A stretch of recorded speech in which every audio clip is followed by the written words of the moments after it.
Hello, welcome to another Looney Tunes review video. If you are new to the channel, make sure to subscribe to follow my journey to review all 1000 classic Looney Tunes shorts, and give this video a like as well. So this is a review for Super Snooper, and with me today is Duck Drake himself, Manny Cruz, the Toonie Tenor. We're going to talk about the Peanut specials, right? Because he said Snoopy, so I look forward to Oh, Snoop. All right, bye. Why do I bring you on? I don't know. Cheap labor, that's why. That's it. You'll be hearing from Duck Drake very shortly anyway, but just a few bits of info to get out of the way. So as mentioned, this is Super Snooper, released on the 1st of November 1952.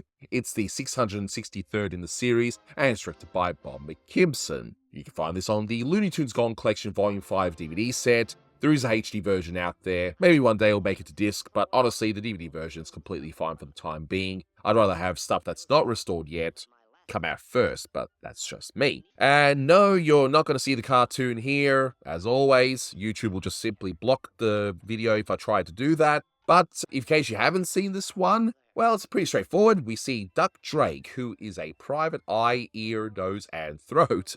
Well, yeah, according to his office door anyway. And he ends up going to an address to solve a crime that he thinks has happened.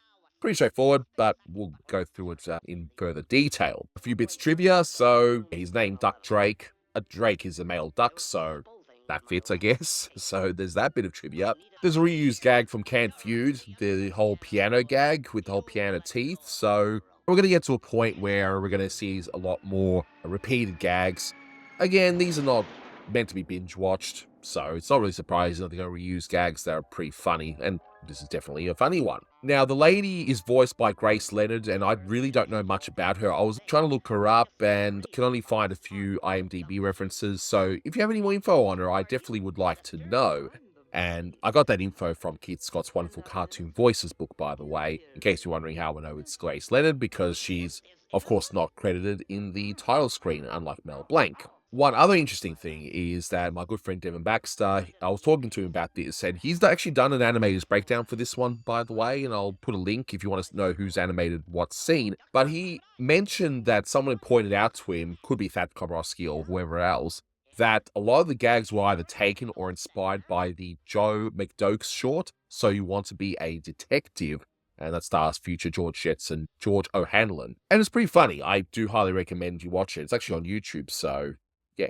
Unlike this short, you can actually watch that one, and you'll get pretty much the similar thing, so there you are. Now, Manny, you didn't think too much of this short, did you? You said to me before we recorded that you're starting to see some of the McKimson rot, I guess? Maybe it's a little too early, and this is before the shutdown. I've seen this one before, but it's been a while. There's certain moments that I really crack up about. In particular, the butler, when he comes to the door with his goofy face. The butler. And walk this way, and I got a big kick out of that laugh. Walk this way, sir. I was like, I know this is a parody of film noir and detective films of that era, but we were talking prior to the recording about how there was more stuff that I didn't get. I know that Ted Pierce was very reliant on doing parodies of television, film, especially when we get to the mid-50s and the 60s. And when I was watching, I'm like, it's a parody, but it's not, in my opinion, the sharpest parody. But then again, I'm not too familiar with the source material of where the gags were coming from. And then when I was done watching the short, I went back to the titles. I was like, is this a Pierce cartoon? And I looked, I was like, yeah. And I know that Foster and Pierce switched units, Foster going over to Freeling's unit.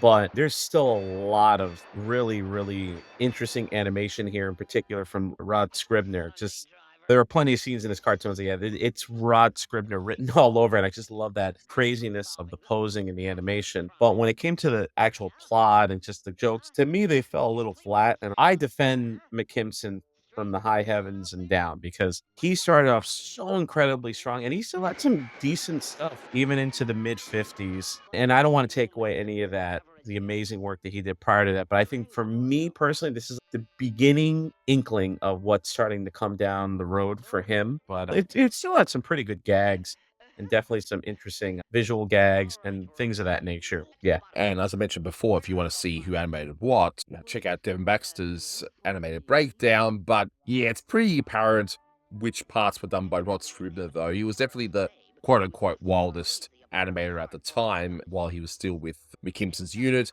Not as wild as when he was with Clampett, of course, but sometimes he breaks through and does some really interesting stuff like you'll see in this particular short. But I also wanted to point out that, as you mentioned, it's just a parody of film noir, but it's also a parody of those private eye movies and detective shows. So pretty much detective fiction. A lot of the time, the private eye would just describe and sometimes even over-describe, and that's usually like in radio shows since it's audio only. So it'd be things like, and there she was, lying down on my desk, waiting for me to say something. You know, they would describe everything, even though they would do that in an actual movie. It's kind of pointless, but it does add to the atmosphere, so that's probably why they still do it, even though it's not really necessary, of course. And it's the sort of thing that's been rife for parody for many, many decades. Just about every sitcom that's lasted for more than a few seasons would have at least one episode where it would be like some kind of a private eye parody. And hey, let me know in the comments of any examples that you might know. But trust me, if you've seen a sitcom, a long-running one, you'll have at least one parody in this style. I reckon let's take a look at the short from start to finish. What do you say, Manny? So we had an Aussie and a Yank on a Monday evening here in the States, Tuesday morning over in Australia. It was a beautiful day weather-wise in Australia. Here in the United States, it was pretty cold. I just had my dinner. He's about to have his... Sorry, I guess I'm trying to get into the mood of the cartoon. The cartoon begins with the Warner Brothers shield zooming in. I was scared momentarily. I'll stop. We should just spend the rest of the commentary just speaking like Daffy in it. You know, Anthony was about to start, but Manny interrupted him again because Manny's a dope. I yield. So we start off with seeing Daffy's office is located next to the Acme Wig Corporation. I gotta say, Acme's presence in the shorts have really just exploded. Like just about every unit now in most shorts would have Acme at some point, even in Mars, for crying out loud. So Acme is now officially the go-to generic company that they use in these shorts. And we see that, as I mentioned in the description, that Daffy's a private eye, ear, nose, and throat. I mean, that should go without saying that they're parodying private eye and adding all the other things. But anyway, I know you were on the floor just rolling in laughter. You were in such hysterics, weren't you? For those that are unaware, he was bringing up ear, nose, and throat, an ENT, a type of doctor that I've been to before. Singers and voice actors, pretty much if you use your voice for a living, they always say find a good ENT, because if you don't know, your ear, nose, and throat are all connected to each other. That's why when you have a sore throat, you get an earache and your nose is stuffed up. Fortunately, I haven't had to visit the ENT too often. I did a few years ago when I got laryngitis and I got really nervous. My friends out there that are singers or voice actors, you don't have a good ENT, now's the time to find one. Watching this short, it is filled with puns. This is one of the punniest shorts I've seen in a while. And it's very punny. I see what you did there. Anyway, that's a knee slapper. Yes. And this actually reminds me of what Tex Avery would do, and that's why I actually like this short, by the way. I think it's really funny, but then again, I love these stupid punny type shorts, but there's a lot of wordplay like, okay, I needed a new case, so he throws the old case of quote-unquote That was a good out one. the window. I needed a new case. Bad. And that was actually borrowed from that So You Want to Be a Detective, by the way. As a matter of fact, you should have tagged me last night. I was on a very interesting case. I call it the case of the lady in the sewer. You mean to tell me you found a lady in a sewer? Oh, I found her in a bar. She was no lady. So that's one example of a joke that was lifted from somewhere else. And I'm going to start answering the phone from now on saying, Hello, Duck Drake Private Eye speaking. What's on your mind besides your hat? especially scammers, I'm just going to confuse the hell out of it. Like, what's on your mind besides your hat? And then whoever's on the other end is like, well, listen. And then we hear Treg Brown just going to town with all those sound effects. It's like, okay, Treg, just do your thing. We need to kill, 20 seconds or something in this short? Just pull these wild, crazy sound effects. That's pretty good. Like, listen.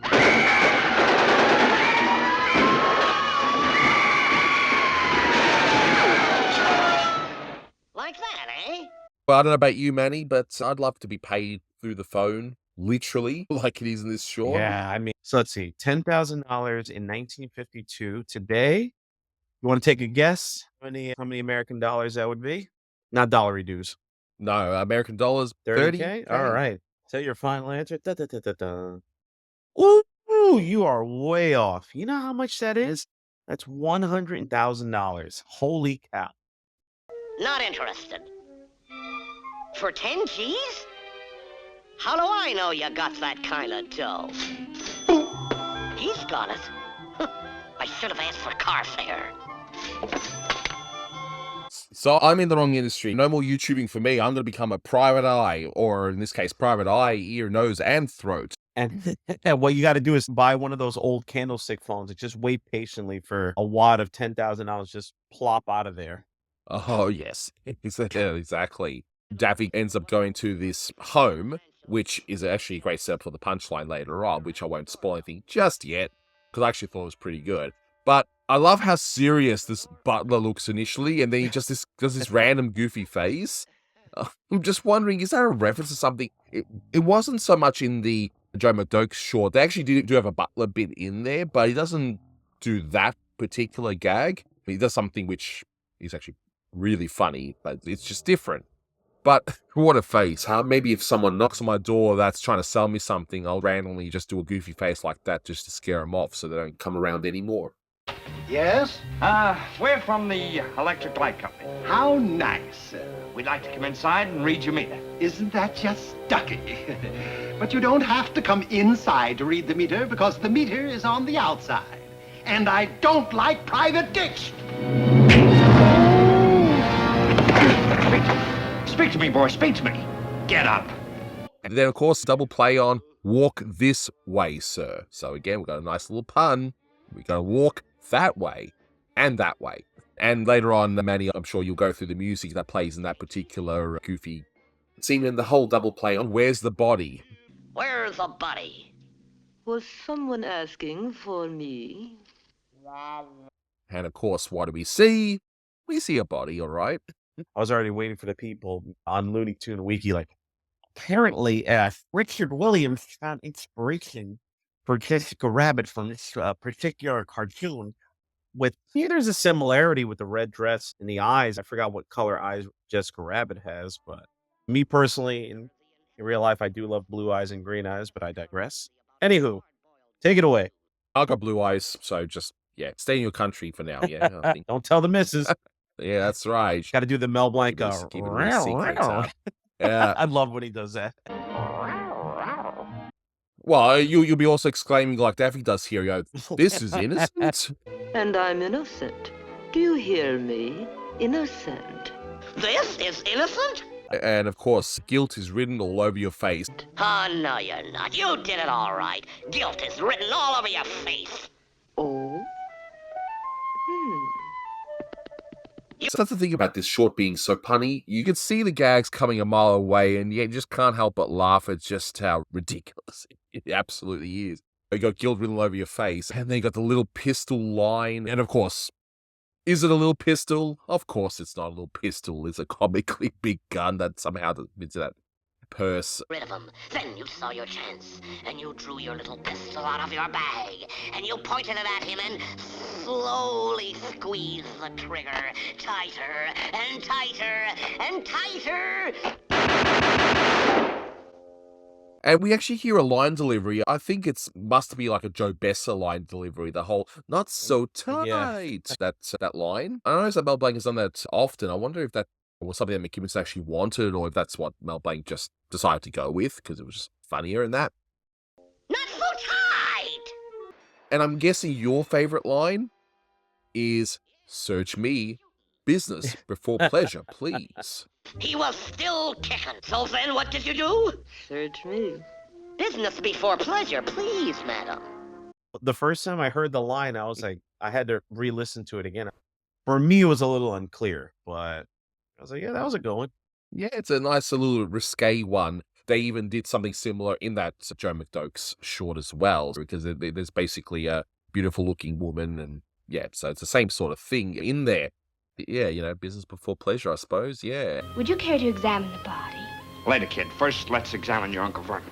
I gotta say, once you know the punchline to this short, It's just funny how Daffy's just creating this random crime scene that's got nothing to do with anything. He's just patching together all these random things to try and create some sort of a story. It's just ridiculous. But I like how she seems to be fascinated with Daffy. Probably the only time in any short, I would say. I bet he looks good in a bathing suit. I wish some people say that about me. But anyway. And that makes two of us, man. I bet he looks cute in a bathing suit. Because I know they're wrong. I look damn good in a bathing suit. But anyway, I digress. And in one bit, she just randomly kisses him. Like, she's just totally infatuated. Like, I think it's just a case of her just going, oh, this is just a funny little man being silly. I absolutely adore him kind of thing. I just absolutely love that. But as we get towards the end, after a lot more wordplay and just crazy situations with the train coming in and all that, it's like, oh, you got the wrong address the whole time. There's no crime here. He's just making up all these details as though it is a crime, even though it's not. And he could have the woman, but he's like, uh-oh, she's got the old ball and chain look. And what's in her eyes? Ball and chain. A ball and chain. I would say that the case joke and the ball and chain gag were like two that made me laugh the most in this short. Yeah, I was finding myself laughing throughout the whole thing because, again, I just love these stupid Tex Avery puns. This might even be one of the closest times that McKimson even did like a Tex Avery style short on his own. That's how it feels to me, because Tex Avery, even at this point at MGM, he's sort of finishing up his career there. But he did lots of these spot gag, really punny sort of shorts. That's how I see it. But Manny, what can you tell us about the music in this one? So obviously we start off with the merry-go-round broke down. And we have a decent mix of classical music that's thrown in here, as well as some popular Carl Stalling cues. You hear a little bit of Little Brown Jug during the case scene, which made me laugh. I needed a new case. Bad. During my hope and dream of getting $10,000 in the next day or so, you hear a little bit of the famous We're in the Money, the Gold Digger song from Harry Warren and Al Dubin, which I talked about in the cartoon of the same name. So please check out that commentary. He's got it. I should have asked for car fare. Then later on, we hear a little bit of Home Sweet Home, another one that I go into detail. You know what, guys, after you listen to this one, just listen to the Old Merry Melodies ones, and you'll hear a lot about Home Sweet Home and We're in the Money. A little tiny bit of Frédéric Chopin's Funeral March. I rang the doorbell. And the Her song.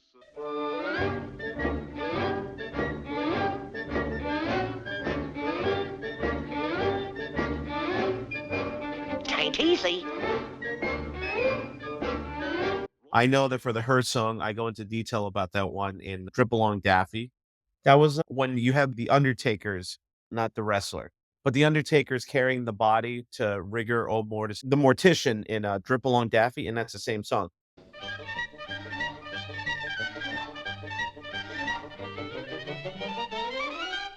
When I was watching the cartoon, for some reason, I was thinking it was like the Teddy Bear's Picnic in a minor key. But now re-listening to it and then going through the cue, she goes, oh, yeah, that's a Her song. I guess they're just trying to say that Butler is just like a zombie or a dead man walking with how weird he's walking. Yeah, and I honestly thought it was the Cuckoo song that's used in the Laurel and Hardy intros. It's similar. It's just interesting. But now I can hear it and go, oh, okay, yeah, I can hear that it's the Her song. It's actually a pretty morbid song, but it's used effectively in this cartoon. You could say the theme song for The Lovely Lady. I don't want to call it The Body. I think that's a weird name, but the lovely, I guess you could say Melissa Duckish lady, her cousin, whatever, is It Had to Be You. And that's honestly one of my favorite songs that's used in a Warner Brothers cartoon. Was someone asking for me? Enter the inevitable amorous babe who's just crazy about us hard-boiled gumshoes. In particular, I always think of the scene from Book Review when you have the caricature of Frank Sinatra going, it had to be you, it had to be you, and all the girls going, Frankie, and going crazy. But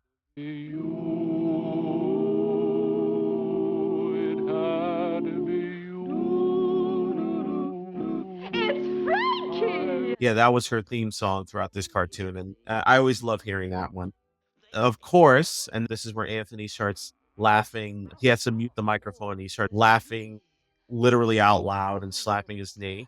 I've been working on the railroad during when Daffy moves the track literally inside the house.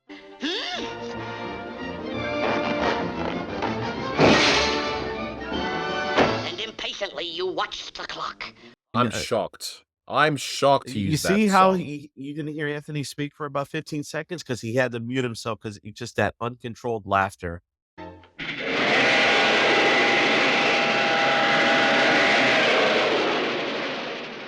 And at the end of the cartoon, the very clever sight gag of when Daffy and Lady Duck run out of the house and their silhouettes on the door resemble a husband and wife walking down the aisle. You hear a little bit of Felix Mendelssohn's Wedding March from A Midsummer Night's Dream.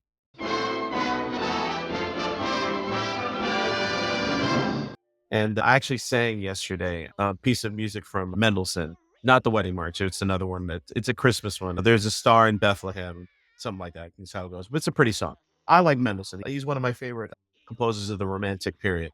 But I was in particular very happy to hear a little bit of Der König or the Earl King from Franz Schubert in this cartoon.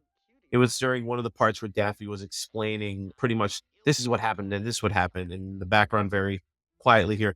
Dun, dun. And I always think of Yosemite Sam in particular when you hear the Earl King, but it was nice to hear it in this short. You had to finish him once and for all, and then you recalled that the 515 ran right past your door, and that he always opened the door to watch it go past.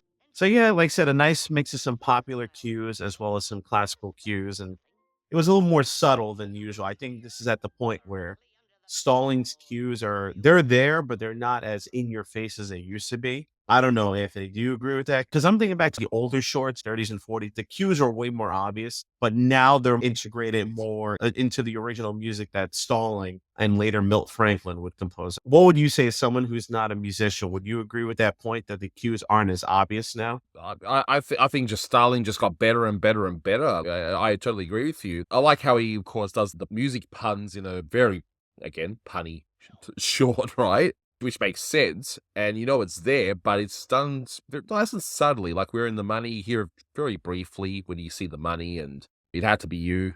It's just there. The cartoon itself is pretty cut and dry, in my opinion.